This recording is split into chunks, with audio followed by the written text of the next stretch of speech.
भारत सरकार ने Indus water treaty को अबेयंस में रखने का फैसला किया है। ज़मीन पर इसका क्या असर होगा, पाकिस्तान के खिलाफ इसका क्या असर होगा, क्या पाकिस्तान की चुनौतियां बढ़ने वाली, इन सब पर बात करने के लिए मेरे साथ हैं पूर्व कमिश्नर इंडस और सेंट्रल वाटर कमीशन के चेयरमैन रहे कुशविंदर वोरा।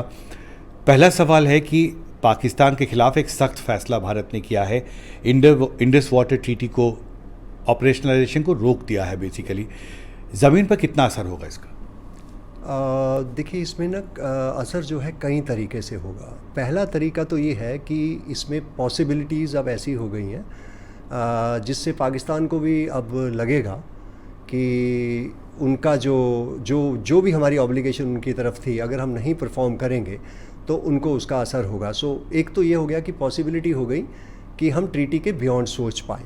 अभी तक हमने अपनी परफॉर्मेंस जो रखी थी वो सब हम ट्रीटी के हिसाब से ही सारी चीज़ें चल रही थी, लेकिन अबेंस में अगर है और अगर ये कुछ देर रहता है अबेंस में, तो अब हमारी जो ऑब्लिगेशन ट्रीटी में थी पाकिस्तान के लिए, वो अब ट्रीटी के लिए ऑब्लिगेशन हमारे पास, हमें ऑब्लिगेशन को पूरा करने की ज़रूरत सस्पेंशन पीरियड में नहीं होती है।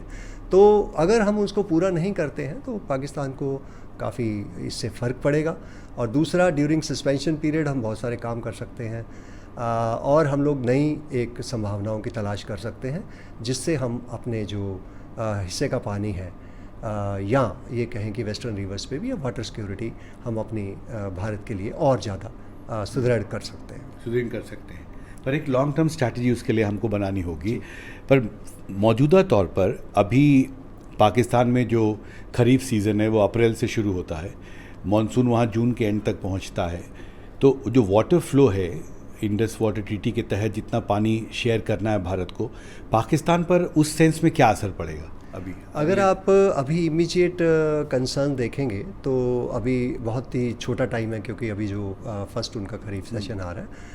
लेकिन क्योंकि अब अगर हमारा माइंड फ्री है और हम एक नई संभावनाएं पे काम करेंगे, स्टोरेजेस पे काम कर सकते हैं। देखिए, चिनाब और झेलम में ट्रीटी के अनुसार हम लोग स्टोरेज क्रिएट नहीं कर सकते हैं।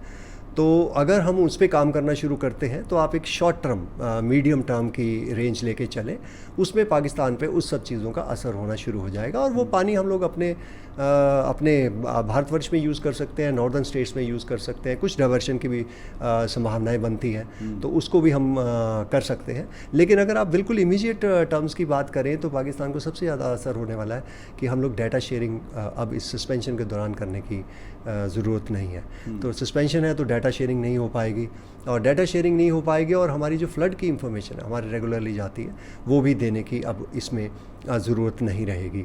तो अगर हम फ्लड की इंफॉर्मेशन नहीं देते हैं तो आपको मालूम है कि ड्यूरिंग फ्लड पीरियड काफ़ी फ्लड्स कई बार आते हैं और उसकी पूर्व सूचना जब हम उनको देते हैं तो उनको उसका बहुत अच्छा एडवांटेज मिलता है उसको मैनेज करने का। तो वो अब उनको वो एडवांटेज तो नहीं मिल पाएगा। इसके अलावा अब जो है ये देखने वाली बात है कि पाकिस्तान पे क्या असर होगा। तो एक मेजर असर हो सकता है, देखिए इसकी इंटरप्रिटेशन करनी होगी एज लॉ।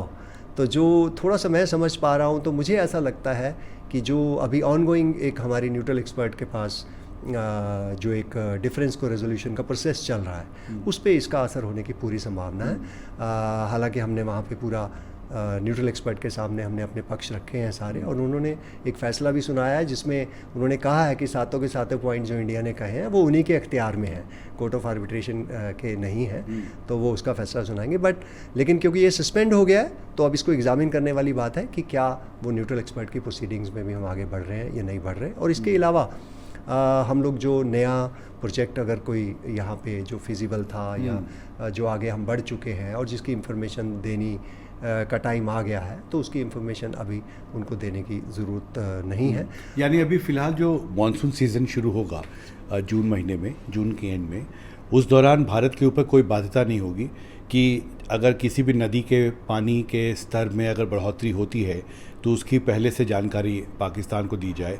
तो इसका असर पाकिस्तान को होगा, क्योंकि 2 साल से ज़्यादा समय हो गया है इंडस वाटर ट्रीटी को फिर वाटर फ्लो के बारे में पाकिस्तान के पास कोई जानकारी नहीं होगी, क्योंकि भारत कोई शॉर्ट टर्म में नहीं होगी। लेकिन कहने का मतलब उनको मैनेजमेंट में दिक्कत होगी। पहले हम लोग कॉपरेशन जो करते थे उससे वो पानी को ज़्यादा अच्छे से यूज़ कर पाते थे, लेकिन वो सब सूचनाएं ना होने से तो उनको मैनेजमेंट में उसके वाटर शेयरिंग पर भी असर पड़ेगा इसका अभी शॉर्ट टर्म में? शॉर्ट टर्म में वाटर शेयरिंग, देखिए पानी तो जो वेस्टर्न रिवर्स हैं उसके ऊपर हमने अभी मेन उसके अंदर, क्योंकि ट्रीटी के हिसाब से हम लोग काम कर रहे थे, तो मेन अभी हमने स्टोरेजेस नहीं बनाई हैं।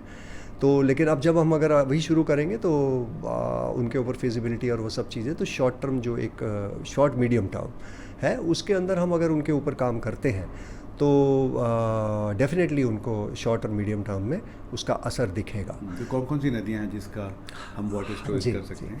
देखिए एक इंडियन सिस्टम है, उसमें 6 नदियाँ हैं। उसमें 3 नदियाँ जो ईस्टर्न कहलाती हैं वो हैं रावी, ब्यास और सतलुज। इनका पानी तो पूरे का पूरा जो है भारत को ही दिया गया है। और जो वेस्टर्न रिवर है वो है झेलम, चिनाब और इंडस। ये 3 रिवर का पानी जो है ज़्यादातर पाकिस्तान के लिए है, लेकिन उसके अंदर हमें डोमेस्टिक यूज़, नॉन कंजप्टिव यूज़, कुछ एग्रीकल्चर यूज़, और हमें जो हाइड्रोइलेक्ट्रिक प्रोजेक्ट है, हाइड्रोइलेक्ट्रिक पावर जो जनरेट करने का अनरिस्ट्रिक्टेड राइट है हमारा। तो अगर ये लेकिन वो लोग बहुत सारी देर से हर छोटे छोटे मुद्दे के ऊपर हमारे प्रोजेक्ट्स के ऊपर ऑब्जेक्शन करते हैं। उनकी आदत है। कुछ उनकी सेट एक ऑब्जेक्शंस हैं वही करते हैं बार बार। बगलियार प्रोजेक्ट में न्यूट्रल एक्सपर्ट ने ऑलरेडी डिसाइड किया कि हमारे डिज़ाइन फ़िलासफ़ी जो है बिल्कुल ठीक है ट्रीटी के हिसाब से, लेकिन वो फिर भी बार बार उन्हीं चीज़ों को रेज़ करते हैं, तो उससे थोड़ा सा हमें हिंड्रेंस भी होती है। और देखिए ये सब प्रोसेसेस में इन्वॉल्व होना होता है और उससे थोड़ा फ़र्क पड़ता है हमें। तो अब जो है वो सब चीज़ें नहीं हो पाएंगी, हमें सूचना देनी नहीं है।